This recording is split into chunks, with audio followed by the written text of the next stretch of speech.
से लोग पूछते हैं क्या सबकॉन्शियस माइंड को समझ करके उसको कंट्रोल करके हम अपनी कोई भी इच्छा पूरी कर सकते हैं। इसके बहुत से वीडियोस बने हैं और ऐसे ऐसे वीडियोस हैं कि आप उसको चालू कर दें और सुनते रहें तो आप मंत्रमुग्ध हो जाएंगे। 15-20 मिनट में आप रिचार्ज हो जाएंगे, फिर खड़े होंगे तो आपको लगेगा चलो अब काम करते हैं, एनर्जाइज हो जाएंगे। लेकिन वो ऐसे ही जैसे आप थक गए, आपने कूलर के सामने या एसी के सामने बैठ गए, पसीना सूख गया, उसके बाद जब फिर से मेहनत करने गए तो पसीना तो फिर से आएगा। कुछ भी करने के लिए हमारी लाइफ बनी नहीं है। अगर मैं चाहूँ यहाँ बैठे बैठे कि मैं दुनिया का सबसे अमीर आदमी बन जाऊँ तो ये चीज़ एक पॉसिबिलिटी नहीं है। हर चीज़ के लिए एक रॉ मटेरियल चाहिए होता है। अगर आपको खिचड़ी बनानी है तो चावल चाहिए, फ़ोन बनाना है तो आपको प्लास्टिक चाहिए, शीशा चाहिए। ऐसे ही अगर आप कोई डिज़ायर पूरा करना चाहते हैं तो उस डिज़ायर के लिए पहले चाहिए रॉ मटेरियल, एक कच्चा माल। और किसी भी चीज़ को अकम्प्लिश होने के लिए जो सबसे बेसिक रॉ मटेरियल है वो अपॉर्चुनिटी नहीं है, मौका नहीं है, वो है हमारा सबकॉन्शियस माइंड, हमारा अवचेतन मन। अवचेतन मन इसलिए बोल रहा हूँ क्योंकि अवचेतन मन हमारा 90% होता है, ज़्यादा पार्ट अवचेतन होता है, बहुत ज़रा सा पार्ट चेतन होता है। क्यों विश्वास करें सर हम आपकी? हम तो कहते हैं हमारा पूरा माइंड चेतन मन है, क्योंकि ये जो हाथ है, ये उंगली है, इसके अंदर में हड्डी है, ये कैसे खून की नस इसमें ट्रैवल कर रही है ये हम नहीं जानते, वो अपने आप हो रहा है। ये 2-2, 3-3 सेकंड पे आँख की पलक झपकती है, हर 1 सेकंड पे हम सांस लेते रहते हैं, दिल की धड़कन चलती रहती है, पूरी बॉडी चलती है। कुछ पता है आपको कौन चला रहा है? जो चला रहा है वो अवचेतन है। तो जो हम आँख कान से चीज़ें देख पा रहे हैं, सुन पा रहे हैं और थोड़ा बहुत सोच पा रहे हैं, वही चेतन मन है, वही कॉन्शियस मन है। और इस कॉन्शियस मन की इतनी मूर्खता है कि कुछ भी देखेगा उसको चाहिए। उसने देखा बिल गेट्स को, यार वो तो सबसे अमीर आदमी था, उसको अमीर बनना है। उसने देखा रहे वो सबसे सुंदर आदमी है, वो तो लंबा चौड़ा है, मुझे भी लंबा चौड़ा बनना है। तो ठीक है, आप कुछ भी अचीव करना चाहते हैं तो उसके लिए पहले सबकॉन्शियस को तैयार करिए। और सबकॉन्शियस को तैयार करने के लिए सबसे पहले आप सबकॉन्शियस को समझिए। ठीक है, 2 तरह के सबकॉन्शियस होते हैं। जब मैंने पढ़ा था शुरू में तो मुझे लगता था कि केवल एक सबकॉन्शियस होता है जो हम सोते हैं और सपना देखते हैं, और एक होता है कॉन्शियस, चेतन। लेकिन अब मुझे पता चला कि वो भी 2 लेयर में होता है। एक होता है ऑर्डिनरी सबकॉन्शियस, नॉर्मल अवचेतन, और एक होता है डीप सबकॉन्शियस। देखिए क्या होता है। जैसे हम सब जानते हैं, जब सोते हैं तो हम लोग 2 तरह के नींद में जाते हैं, एक में सपने होते हैं और एक में सपने नहीं होते। इस तरह से हम अलग अलग ड्रीमलेस और ड्रीम वाले स्लीप में ट्रैवल करते हैं। अभी तक तो बड़ा मुश्किल रहा है हम लोगों के साथ, क्योंकि उंगलियों को हिलाना भी नहीं जानते हम। कृष्ण बांसुरी बजाते थे ना, आप लोग बजाते हैं? कुछ नहीं बजाते, टाइम लगता है। एक कोई म्यूज़िकल इंस्ट्रूमेंट बजाने में कम से कम 10 साल लग जाते हैं सीखने में, और बहुत ज़्यादा प्रैक्टिस लगता है। घंटा, 2-2 घंटा, 3-3 घंटा अगर आप लगे रहें तब जा कर के सितार पे या बांसुरी पे या तबले पे आप उंगलियां हिला सकते हैं। लेकिन जब सबकॉन्शियस माइंड को कंट्रोल करने की बात आती है तब तो उंगलियां नहीं हिलाना है, मन के अंदर में विचारों को हिलाना है।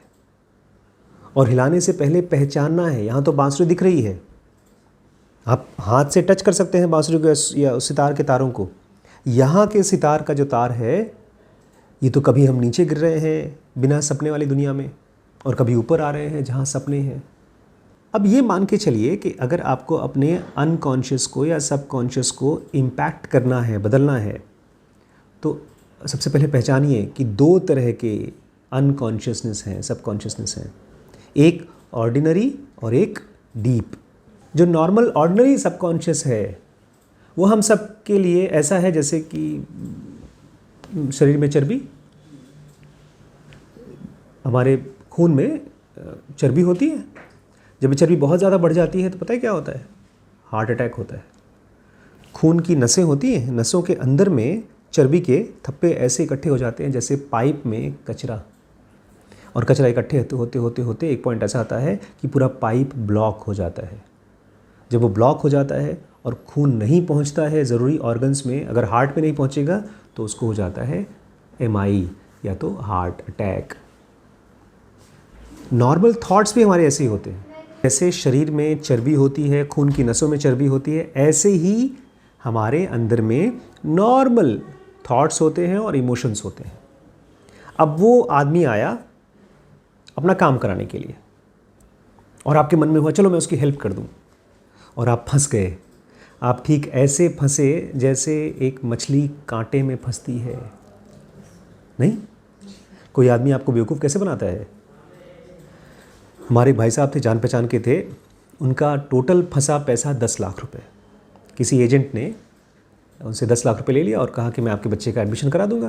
किसी हाई फाई कॉलेज में एडमिशन करा था, MBBS में, इंजीनियरिंग पता नहीं कहाँ में। बाद में जब डेट ख़त्म हो गई एडमिशन की तो उसने कहा सॉरी सर नहीं हो पा रहा है, और उसने कहा पैसा वापस ले लीजिए आप।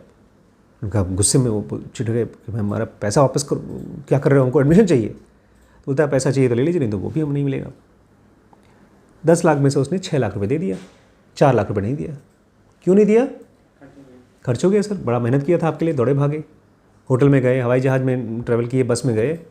अब ये आदमी चिढ़ गया, धोखा दिया हमको, और ख़ुद धोखे वाली ही चीज़ कर रहे थे। पैसे से जब आप सीट खरीद रहे हैं वो चीज़ धोखा ही तो है, लेकिन इनको धोखा लगा नहीं होगा, क्योंकि जो चीज़ दिमाग में चलती रहती है वो हमको लगता है कि नॉर्मल है, लेकिन ये नॉर्मल नहीं है। ये नॉर्मल ऑर्डिनरी अनकॉन्शियसनेस है, ये हमारी बेहोशी है। अनकॉन्शियसनेस मतलब नॉर्मल बेहोशी। आप बैठे हैं, सोच रहे हैं अरे यार कोरोना चल रहा है, लोग मर रहे हैं, हमको भी हो गया तो, अरे वो आदमी जो बैठा हुआ है उसको अगर कोरोना हुआ तो। ऐसे जो थॉट्स चलते रहते हैं उसकी बदबू हमारे दिमाग में चलती रहती है। बदबू होती है डर, इमोशंस। लेकिन प्रॉब्लम वो थॉट या वो इमोशंस नहीं है, प्रॉब्लम ये है कि उनके साथ हम फंसे रहते हैं, हम उनको अपना मानते रहते हैं, इसलिए हम उसको छोड़ नहीं पाते। तो ये समझ लीजिए, आपके मन में थॉट आया, इमोशन आया, और आप उसके प्रति रिस्पॉन्ड कर रहे हैं, उससे बात कर रहे हैं, उसके लिए रिएक्ट कर रहे हैं। तो ये होता है आपका अहंकार वाला माइंड, ईगो वाला माइंड। और ईगो वाले माइंड से आप कुछ भी अचीव करने की कोशिश करेंगे तो पॉसिबल नहीं होगा। किस चीज़ से होगा? किस चीज़ से आप कुछ अचीव कर सकते हैं? सारी अचीवमेंट मुमकिन होती है क्लैरिटी से, समझ से। जब आजकल देखते होंगे, वीडियो वगैरह देखते होंगे, फेसबुक टिकटॉक हो गया आजकल, उसमें खाने के बड़े ढेर सारे वीडियो आते रहते हैं, देखा है? उसमें तुरंत कढ़ाई डाली, उसमें डाला घी तेल, उसमें डाला राई, छौंका, तब लगता है अरे यार कौन सी चीज़ हम डाले थे, हमारा स्वाद नहीं आया था, इसने क्या एक्स्ट्रा डाल दिया था, देख लें। वो जो आप खोज रहे हैं वो है क्लैरिटी। क्लैरिटी थॉट नहीं होता, क्लैरिटी होता है ये जो अनकॉन्शियसनेस है इसकी कमी। हमारे मन में थॉट चल रहे हैं, क्या होगा क्या होगा क्या होगा। जैसे मेरा अभी एक दोस्त है, क्लासमेट है, उसका एक दोस्त दूसरा, उसकी डेथ हुई, परसों नरसों डेथ हुई, हॉस्पिटल में एडमिट था, मर गया वो। मुझसे बार बार पूछ रहा है यार कितना ख़तरनाक है कोरोना। उसको बता रहा हूँ खतरनाक बहुत है, बहुत ज़्यादा खतरनाक कोरोना, बहुत लोग मर रहे हैं, कोई भी मर सकता है, इसलिए आराम से घर पर बैठो, भगवान की प्रार्थना करो, बच गए तो ठीक है, नहीं तो कोई बात ही नहीं। लेकिन फिर भी पूछ रहा है, नहीं बताओ कितना कितना खतरनाक है। अब वो क्लैरिटी नहीं पूछ रहा है, क्लैरिटी मैंने दे दिया उसको, वो मांग रहा है विचार, किस 10 में से 1 बचेगा। मुझसे पूछ रहा था, वो पायलट है, वो बोलता है यार मैं हवाई जहाज़ लेके जाऊँ कि नहीं जाऊँ दिल्ली, या छोड़ दो नौकरी। मैंने कहा तुम्हारी मर्जी, तुम नौकरी छोड़ना चाहते हो छोड़ दो, मैं तो नहीं छोड़ रहा हूँ, मैं तो पेशेंट देख रहा हूँ। तुम लोग तो खतरे में हो, तुम तो डॉक्टर हो और मर रहे हो तुम लोग। मैंने कहा मर तो रहे हैं। तो मैंने कहा तो वैसे भी मर रहे हैं हम लोग, और कौन नहीं मर रहा है। कोरोना वाले की न्यूज़ तो आती है, लेकिन अभी कल 2 डॉक्टर्स की डेथ हुई है, और कोरोना से नहीं डेथ हुई है, हार्ट अटैक से डेथ हुई है। और हार्ट अटैक से सबसे ज़्यादा लोग मरते हैं धरती पे, क्योंकि पिछले 50-100 सालों में खाना बहुत बढ़ गया है दुनिया में, तेल घी नमक इतना ज़्यादा बढ़ गया है कि हार्ट अटैक से सबसे ज़्यादा लोग मर रहे हैं। अमेरिका का प्रेसिडेंट हार्ट अटैक से मरा, बहुत से ज़्यादातर लोग जो मरते हैं 90% लोग हार्ट अटैक से मरते हैं। लेकिन इसको सुन करके उसको ये समझ में नहीं आया कि मौत तो हमेशा घर के सामने खड़ी है, हमेशा। क्यों नहीं समझ में आया? क्योंकि उसके मन में थॉट्स चल रहे हैं, थॉट्स चल रहे हैं, थॉट्स चल रहे हैं। और वो थॉट्स क्या हैं उसको भी पहचान नहीं पाते हम लोग। वो हमारी ऑर्डिनरी नॉर्मल बेहोशी या तो अनकॉन्शियसनेस है। और इस माइंड के साथ जब अनकॉन्शियसनेस चल रही है, आप कुछ पाना चाहेंगे, कुछ अमीर बनना चाहेंगे, बिजनेस करना चाहेंगे, कुछ भी अचीव करना चाहेंगे, कहाँ से अचीव कर पाएंगे?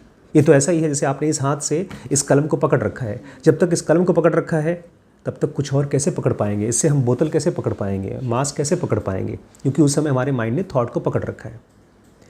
अब ये नॉर्मल स्टेट है जिसमें थॉट्स को हम पकड़ के बैठे रहते हैं। यही चीज़ जब किसी और ज़्यादा गहरी एक्सीडेंट में मिलती है, मान लीजिए आप थॉट चल रहे हैं, डर है, परेशानी है, उधारी की चिंता है, सैलरी की चिंता है, नौकरी की चिंता है, चल रहा है दिमाग में, और अचानक से आपके घर में हो गया एक बड़ा एक्सीडेंट, किसी का डेथ, किसी की नौकरी चली गई, घर में कोई बहुत बड़ा लड़ाई हो गया, कोई कोर्ट कचहरी का केस चल गया, कुछ हो गया ऐसा है, कोई बहुत मर गया कोई। उस कंडीशन में दो चीज़ें हो सकती हैं। या तो वो कंडीशन आपको धक्का मारे और आपको और ज़्यादा होश में ले आए, अवेयर कर दे, जो बहुत रेयर होता है, बहुत ही कम लोगों के साथ होता है। एक आध लाखों सालों में, 1000 साल में बुद्ध के साथ होता है।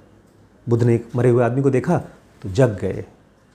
ज़्यादातर लोगों के साथ क्या होता है, जब आप एक्सीडेंट देखते हैं अपने घर में, अपने आसपास में, तो और गहरे अनकॉन्शियस में चले जाते हैं। उस समय आप और ज़्यादा डरने लगते हैं, और ज़्यादा क्रोधित हो जाते हैं, और ज़्यादा परेशान हो जाते हैं। तो कैसे कुछ भी अचीव करेंगे आप इन दोनों को पहचान करके? केवल एक ही तरीका है, सबकॉन्शियस को या अनकॉन्शियस को अगर मुक्त करना है, फ्री करना है, तो केवल पहचान करके। लेकिन ये पहचानना कोई छोटी मोटी चीज़ नहीं है। मैं देख रहा हूँ, देखो अभी ऐसे मैं निकल रहा हूँ, थूक निकल रहा हूँ, कोई दर्द नहीं है, लेकिन अचानक अगर दर्द आ गया, इसका मतलब हमने पहचान लिया गले में इन्फेक्शन है, हो सकता है कोविड हो, तुरंत उसका इलाज करेंगे एंटीबायोटिक से या गर्म पानी से या किसी भी चीज़ से। ये दर्द हमारे लिए पहचानक है, आइडेंटिफायर है। इसी तरह से हम अपने अनकॉन्शियस को या सबकॉन्शियस को जब तक नहीं पहचानना शुरू करेंगे, तब तक हमारे लिए वो बड़े बड़े सपने पॉसिबल नहीं होंगे। और उनको पहचान करके उनको साइड करना होगा, उसकी जगह किसी और चीज़ को लाना पड़ेगा। जो चीज़ आप पाना चाहते हैं उसके प्रति इमोशंस, उसके प्रति गहरे विचार मतलब सोचने वाले विचार नहीं, क्लैरिटी वाले विचार, समझ वाले विचार।